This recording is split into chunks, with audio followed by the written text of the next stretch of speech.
किसी गांव में संतोष नाम का एक किसान रहता था। उसके माता पिता ने बड़े ही धूमधाम से उसकी शादी सुमन नाम की एक लड़की से कर दी। समय ऐसे ही बीतता गया। कुछ दिनों के बाद चेकअप कराने पर पता चला कि सुमन गर्भवती है। ये बात सुनकर पूरा परिवार खुशी से झूम उठा और सुमन की अच्छे से खातिरदारी व देखभाल में लग गए। गर्भ का पूरा समय हो जाने के पश्चात सुमन ने एक सुंदर से कन्या को जन्म देती है। कन्या के पैदा होने पर उसके परिवार में खुशी से ज़्यादा दुख का अनुभव करते हैं। लेकिन धीरे धीरे समय बीतता गया। कुछ सालों में सुमन ने 2 कन्याओं को जन्म दिया। 2 बेटियां हो जाने के कारण अब सब लोग सुमन को भला बुरा व परेशान करने लगे। बोलते कि हम 2 लड़कियों का बोझ कैसे उठाएंगे। सुमन, तू कलंकनी है, हमारे परिवार को चिराग भी नहीं दे सकती। ऐसे बोलने पर सुमन बेचारी एक ही बात बोलती है, ये सब मेरे हाथ की बात नहीं है, ये तो भगवान ही करते हैं। ये बात सुनकर उसके घरवाले उसको बात बात पर प्रताड़ित करते हैं। संतोष भी हमेशा अपने घरवालों का ही पक्ष लेता। सुमन सबकी बातें चुपचाप सुनती रहती है, कभी भी अपने घरवालों को कुछ नहीं बोलती। कुछ समय बीत जाने पर सुमन एक बार फिर से गर्भवती होती है। लेकिन इस बार भी सुमन एक सुंदर कन्या को जन्म देती है। फिर से लड़की हो जाने पर संतोष और उसके घरवाले बहुत परेशान हो जाते हैं। अपने घरवालों के कहने पर संतोष उस लड़की को उठाकर एक कब्रिस्तान में छोड़ आता है। वापस आने पर उसके मन में एक अजीब सी कल्पना हो जाती है। वो बहुत परेशान हो जाता है। मन के नहीं मानने पर वह उस लड़की को देखने कब्रिस्तान जाता है। वो देखता है कि लड़की ज़ोर ज़ोर से रो रही है, भूख के मारे बिलख रही है। अपनी बच्ची को रोते हुए देख उसका मन पिघल जाता है और वह उस बच्ची को उठाकर घर ले आता है। उस लड़की को वापस ले आने पर संतोष के घरवाले उसको बहुत भला बुरा कहते हैं, लेकिन संतोष चुप रहकर सब सुन लेता है। अब एक दिन संतोष की माँ और उसकी दोनों बड़ी बेटियाँ कहीं किसी दूसरे गांव जा रहे होते हैं। लेकिन रास्ते में मोटर का एक्सीडेंट हो जाता है, जिसमें संतोष की माँ और उसकी दोनों बेटियों की मृत्यु हो जाती है।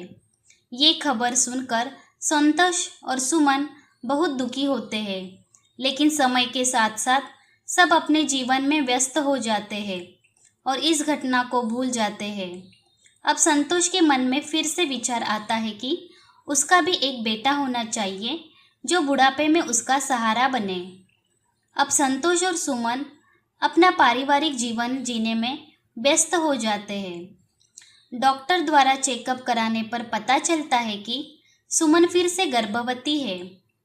ये बात सुनकर संतोष को लगा कि इस बार ज़रूर उसको पुत्र रत्न की प्राप्ति होगी। ऐसा सोचकर वो सब सुमन को अच्छे से ध्यान रखने लगे।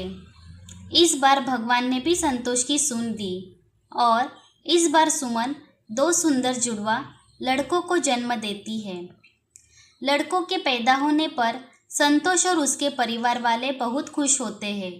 घर में खुशी का माहौल हो जाता है।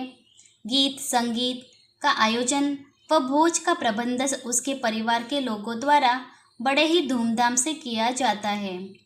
धीरे धीरे दोनों लड़के बड़े होने लगते हैं। दोनों दाखिला अच्छे स्कूल में कराया जाता है। घर वालों द्वारा दोनों लड़कों को उनकी इच्छा के अनुसार हर वस्तु को उपलब्ध कराते हैं, लेकिन उस बेटी को घर के कामों में व्यस्त रखते, न ही उसको पढ़ने के लिए भेजते और वो नादान बेटी अपने माँ बाप दोनों को खुश देखकर ही प्रफुल्लित हो जाती। फैमिली वेकेशन पैकेज कभी किसी बात की जिद नहीं करती। धीरे धीरे समय बीतता जाता है। अब संतोष के तीनों बच्चे शादी योग्य हो जाते हैं, लेकिन संतोष अपने दोनों लड़कों की शादी बड़ी लड़की से पहले करने का विचार बना लेता है। एक अच्छे परिवार का रिश्ता आने पर संतोष अपने दोनों बेटों की शादी बड़ी धूमधाम से कर देता है। दोनों लड़के अपने अपने परिवार को लेकर शहर चले जाते हैं। शहर पहुंचने पर दोनों लड़के अपने पारिवारिक जीवन में व्यस्त हो जाते हैं और कभी भी अपने माता पिता का हालचाल नहीं पूछते हैं। अपने बेटों के ऐसा किए जाने पर दोनों बहुत ही दुखी रहने लगते हैं। अब संतोष अपनी उस लड़की की शादी करने के लिए बोलता है जिसको वो कब्रिस्तान में छोड़कर आया था, लेकिन वो लड़की शादी करने से मना कर देती है। संतोष और सुमन दोनों उस लड़की से पूछते हैं कि बेटी, तू अपनी शादी क्यों नहीं करवाना चाहती है? तो उसने कहा, मैं आप लोगों को अकेला नहीं छोड़ सकती हूँ। आप ही मेरे लिए मेरे भगवान हो। मैं हमेशा आपकी सेवा करना चाहती हूँ। मैं शादी नहीं करूँगी।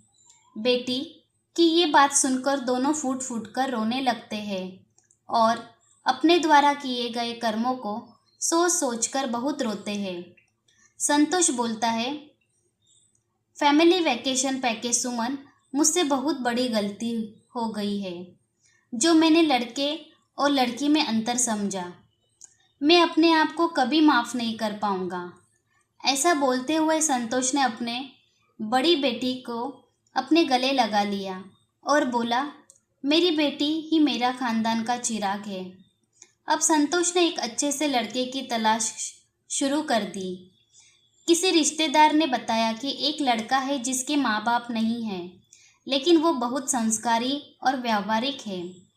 संतोष ने उस लड़के को अपना दामाद बना लिया और उस लड़के को कहा कि बेटा, आज से हम तुम्हारे माता पिता हैं।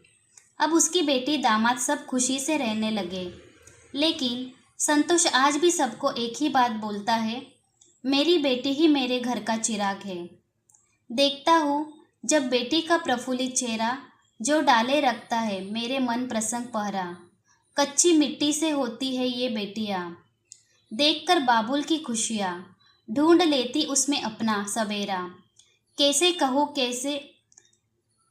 कैसे होती है बेटियाँ।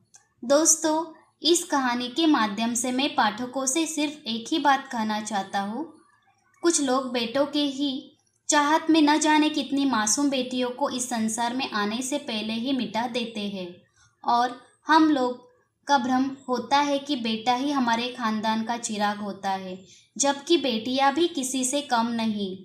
क्यों न हम बेटियों को भी अपने खानदान का चिराग समझे। दोस्तों, उम्मीद करती हूँ कि आपको हमारी कहानी पसंद आई होगी। कहानी पसंद आई है तो वीडियो को लाइक करें, चैनल पर नए हैं तो चैनल को सब्सक्राइब करें और हाँ, नोटिफिकेशन बेल आइकन को ज़रूर दबाइए ताकि अगली अपडेट सबसे पहले आपको मिले। तब तक के लिए धन्यवाद।